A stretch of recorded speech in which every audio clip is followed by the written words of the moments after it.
everyone, and welcome to the BusinessTraining.com video module series. Today we'll be going over tips for successful pitching, where we'll cover what is a pitch, how does one successfully pitch, successful pitching 101, and other tips for pitching. So first, let's go over our first slide and the definition for what is a pitch.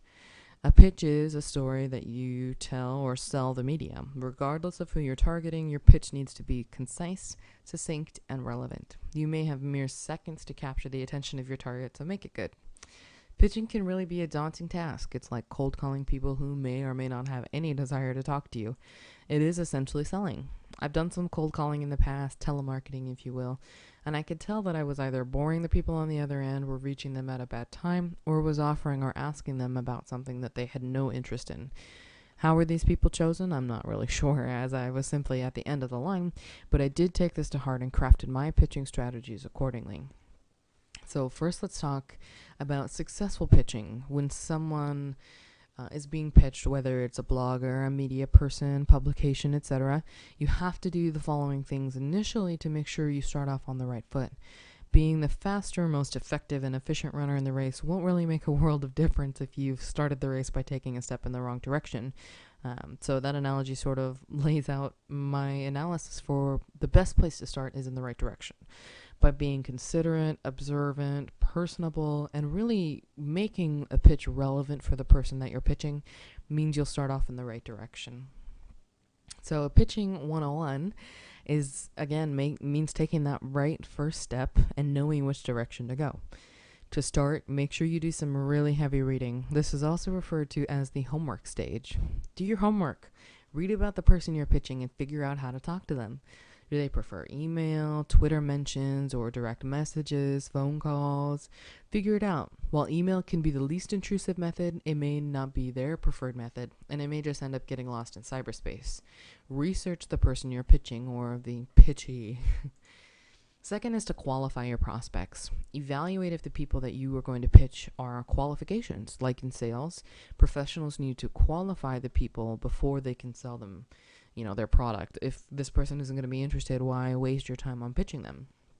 Again, pitching is essentially selling. So be sure to qualify. Qualify your prospects against your criteria.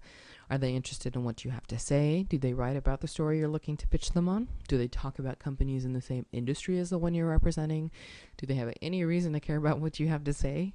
If you're unable to justify sending them the email, then don't.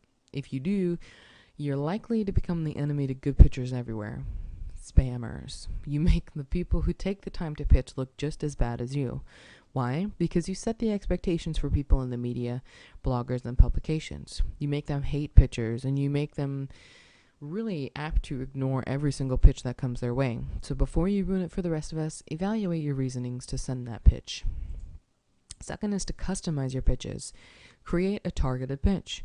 It's really as simple as it sounds. Create a pitch for them and only them that involves something about why your story, proposition, whatever, makes sense for them to pay more attention to and reply to. This doesn't mean you need to personalize the entire email, fax, or phone call, but include something that ensures that you know and that they know you've done your homework. Practice, practice, practice. Pitching, as with most business practices, takes time and persistence. Don't give up. You may not get it right at the first time, but be real, be yourself, be sincere. People can pick up on that, and they're much more likely to respond to someone being honest and upfront with them. Don't assume that what you have to offer is the best thing for them.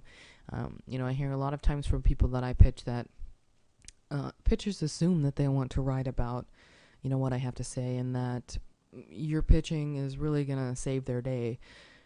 There will be a lot of no's and rejections if you pitch that way, but there's going to be a lot of no's and rejections even if you pitch correctly. But preparing well and finding those people that are more likely to say yes will save you a lot of time and some blows to your ego. But lastly, remember, the media needs your stories. The best tip to remember when pitching. They rely on companies and PR boutiques to give them new things to write about. They want what's hot and what will get readership. Now, as I mentioned in the previous slide, that's not to say that you have an excuse to spam every reporter and blogger in the world when you think your story is great. Instead, you need to target the people that will be interested in your story and pitch them when the time is right. The reason I advocate qualifying your prospects is because it's not only better for everyone else in the industry, but it's better for you and your pitching needs and efforts, really. But why spam people? You ruin your chances of finding someone who qualifies because you're not doing any initial qualification. And because you fail to personalize your pitch, you can maybe ensure that if in the future your changes need or your story indicates a need to target new people that you've spammed in the past, these people may just consider your new email as spam as well, even if they now qualify for your needs. It takes just as long to look through your possible contacts and weed out ones that are not interested in your offering as it does to find those people and send out hundreds of thousands of emails. Instead, email a handful, 30, 40, follow the steps I mentioned above, and see how that fares in contrast to your mass spamming methods from the past. That concludes Successful Pitching Tips. Thank you for watching the businesstraining.com video module. If you enjoyed it, please listen and watch other videos and learn more about our training and certification programs that we offer on our homepage at businesstraining.com.